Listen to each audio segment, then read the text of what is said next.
Fox News alert right now. Overnight, the U.S. and U.K. launching a massive coalition attack against the Houthis in Yemen. As the country erupts into protests, the Iran-backed rebel group says they are not going to back down. They're going to attack us, they claim.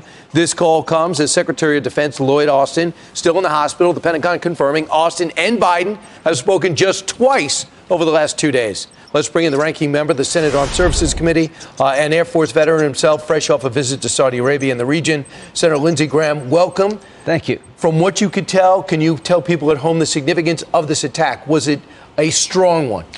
It was strong. It was the most significant to date, but it won't change the problem. Won't change the equation. The Iranians could care less how many Houthis die, how many people from Hamas die. You'll never get Iran through their proxies to back off until you hit Iran. So you're saying that even though we had 60 strikes,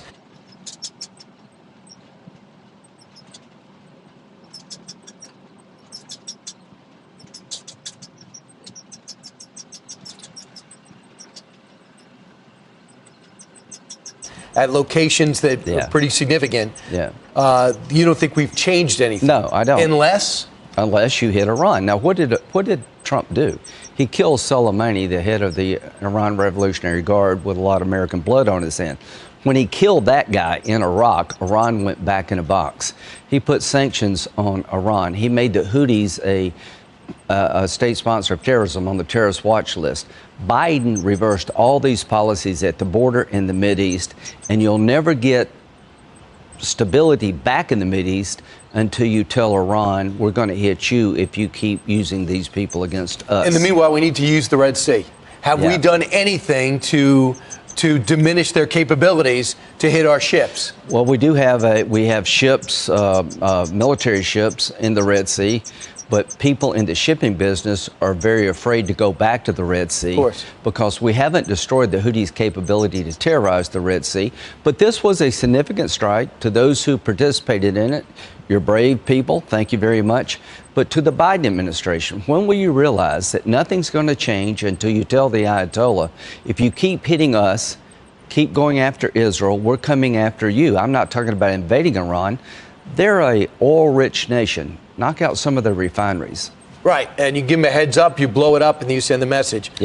Senator, we watched the Secretary of Defense, Austin, the most bizarre situation ever. It's really since December 22nd. He's had health problems. January 1st, he goes in. There was no deputy that was alerted. There was no chief of staff that took over.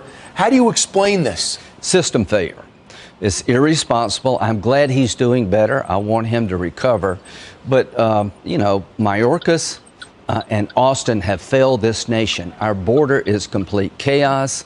Withdrawing from Afghanistan set in motion what you see today, being weak in the eyes of the Iranians. The October 7th attack against Israel by Hamas was designed to stop the peace process between Saudi Arabia and Israel, and we're weak in the eyes of our enemies. But this idea of being down for 2 or 3 days and not telling the president you were diagnosed with prostate cancer is a breach of the chain of command. It's not only how do you run a country with no control of the Pentagon? You can't. You have 15 minutes if a nuclear strike is about to come. Terrible judgment on the part of, I hope he recovers, of General Austin. We're having an election here this year. I hope people wake up. Now, what the hell is this all about? The Houthis, Hamas, ISIS, Al-Qaeda, they have one thing in common. They're on a religious mission from God to destroy the state of Israel and come after us. To those who say, I'm tired of endless wars, well, tell them to give up their religious quest to dominate the world. So Al-Qaeda, Hamas, the Ayatollah are religious fanatics. You're not going to get them to stop. You better hit them over there before they hit you here. So I'm tired of being told by people, we got to get out of endless wars. They're going to keep coming after us until we stop them. I'm just going to tell you the one thing different from the war on terror is I'm watching protests for Yemen outside the White House and at Times Square for the Hamas and the Palestinians at every major artery in New York City. I can't get my head around it. What happened? Well, the world's upside down. Israel's the bad guy. So but they're not. Well, they're not. But in the eyes of the world, they're becoming the bad guy. Donald, do you think any of this would happen if President Trump were president? No. Russia would not go into Ukraine. I am confident Iran would have stayed in a box. The Houthis would not have done this. They would not be attacking.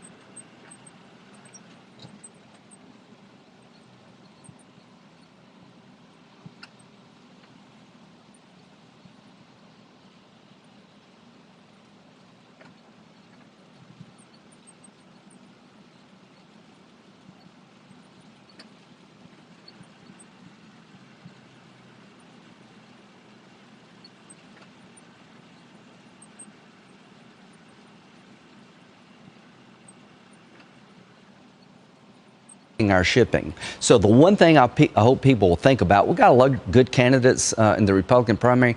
There is one man who has a record equal to Ronald Reagan, and that is Donald Trump. He did secure the border. We were energy independent. The bad guys were on the run. Everybody says, I want Trump policy without the drama. There are no Trump policies without the man, Donald Trump. Well, yeah, for the first time in my lifetime, we have two track records to compare. Totally. Instead of two candidates. Yeah, were you better off then or now? Senator Lindsey Graham, we're better off that you came in. Thanks so much for Thank stopping you. in. God And now bless. go do your fundraising I'll in New do York. it. I'm Steve Ducey. I'm Brian Kilmeade.